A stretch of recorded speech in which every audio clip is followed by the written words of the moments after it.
কোরআনে আছে জাহান্নামী ফেলবার পরে আল্লাহর কাছে ভীষণ আযাবে আগুনে আল্লাহর কাছে তিনটা জিনিস চাইবে। জাহান্নামী বলবে, আল্লাহ এত কষ্ট না দিয়ে আমারে মৃত্যু দিয়ে দেন।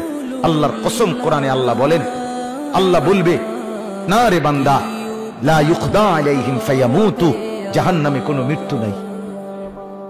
নাফরমান জাহান্নামী তখন বলবে, আল্লাহ তাইলে আমারে একটু তাখফিফ, একটু আযাব হালকা করে দেন, আমারে মাসে একটা দিন কদ্দুর বিরতি দেন, 24 ঘন্টার মধ্যে আমারে 10টা মিনিট হইলেও কদ্দুর আলগাত রাখেন, আমি আর পারছি না মাওলা। আল্লাহ তাআলা বলেন, ওয়ালা ইউখাফফাফু মিন আযাবিহা, না রে নাফরমান, 1 সেকেন্ডের জন্য জাহান্নামের আযাব কমানো হবে না। 3 নাম্বার, নাফরমান বলবে, আল্লাহ তাইলে আমারে দুনিয়ায় একটু ফেরত যাইতে দেন, আমি নেক আমল করব এবার গেলে। আল্লাহ বলেন, যে দূর হায়াত দিলে নেক আমল করা যেত, ও দূর হায়াত দিয়েই তোমারে আনছি, আর ফিরবা না। কাল্লা, না না, দুনিয়ায় ফেরত যাওয়া যাবে না, তাইলে মরতেও পারবে না, আযাবও হালকা হবে না, দুনিয়াতেও ফেরত যাইতে পারবে না। তো কি করবে?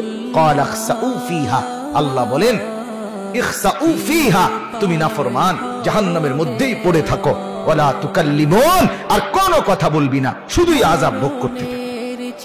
তাফসীরের মধ্যে আছে, তাফসীরে মাআরিফুল কোরআনে, আহা, আল্লাহ যখন কোন জাহান্নামীকে এটা বলে ফেলবে যে তুই আর কোনো কথা কবি না, আর কোনো কথা বলবি না, নাফরমান পড়ে থাক, আযাব ভোগ কর।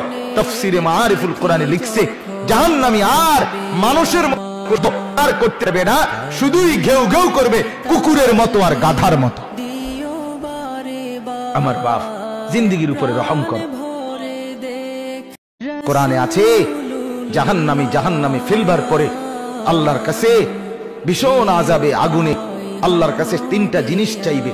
জাহান্নামী বলবে, আল্লাহ এত কষ্ট না দিয়ে আমারে মৃত্যু দিয়ে দেন।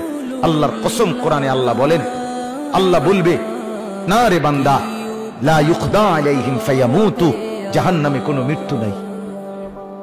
নাফরমান জাহান্নামী তখন বলবে, আল্লাহ তাইলে আমারে একটু তাখফিফ, একটু আযাব হালকা করে দেন, আমারে মাসে একটা দিন কদ্দুর বিরতি দেন, 24 ঘন্টার মধ্যে আমারে 10টা মিনিট হইলেও কদ্দুর আলগাত রাখেন, আমি আর পারছি না মাওলা। আল্লাহ তাআলা বলেন, ওয়ালা ইউখাফফাফু মিন আযাবিহা, না রে নাফরমান, 1 সেকেন্ডের জন্য জাহান্নামের আযাব কমানো হবে না। 3 নাম্বার, নাফরমান বলবে, আল্লাহ তাইলে আমারে দুনিয়ায় একটু ফেরত যাইতে দেন, আমি নেক আমল করব এবার গেলে। আল্লাহ বলেন, যে দূর হায়াত দিলে নেক আমল করা যেত, ও দূর হায়াত দিয়েই তোমারে আনছি,